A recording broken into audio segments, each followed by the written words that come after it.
One of the things that's most fascinating about the work that I do is there's some things that stay the same so that you can develop expertise and what kinds of systems work often remain the same, but it's also constantly changing. What is important to enforcement authorities changes constantly. For a number of years, everyone was very focused on the anti-bribery regimes, but all of my clients have been on the run, especially since the Russian invasion of Ukraine, over sanctions and export controls.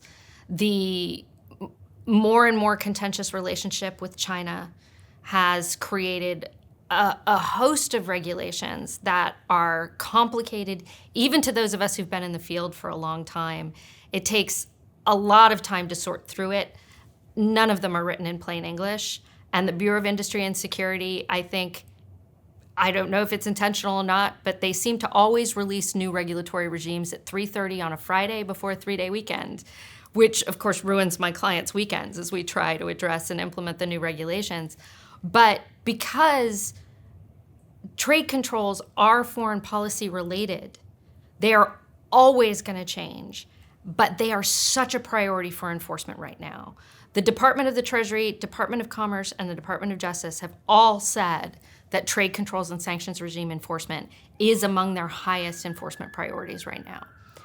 And they've also gotten much more focused on, and something that is constantly evolving for my clients, is all the new ways that bad actors can communicate and keep it hidden from their company, from the government. And the government, of course, is obsessed with, are your people communicating via Telegram? How are you capturing WhatsApp messages? What's going on with text messages? And for companies, that's really challenging, especially because you want to balance compliance and ensuring that you're doing everything enforcement expects of you, especially around some of these trade control national security concerns. But you also want to respect your employees' privacy. And no one wants to be that kind of a cop where you're saying you can't ever communicate on a business device, with your wife or your husband about making sure that somebody picks up the kids on time. But you also don't want somebody like me to be reading through all of your text messages with your significant other, because I have to check them to make sure that you haven't been engaged in some sort of criminal conduct.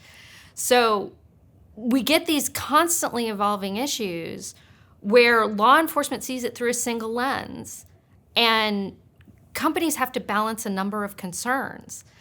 And that means that the conversation is always changing, and why companies have to constantly make sure that they're updating their compliance program, updating their systems and processes to reflect the current risks and the current priorities of enforcement authorities. So compliance programs need to be living, breathing things. You never finish with your compliance program.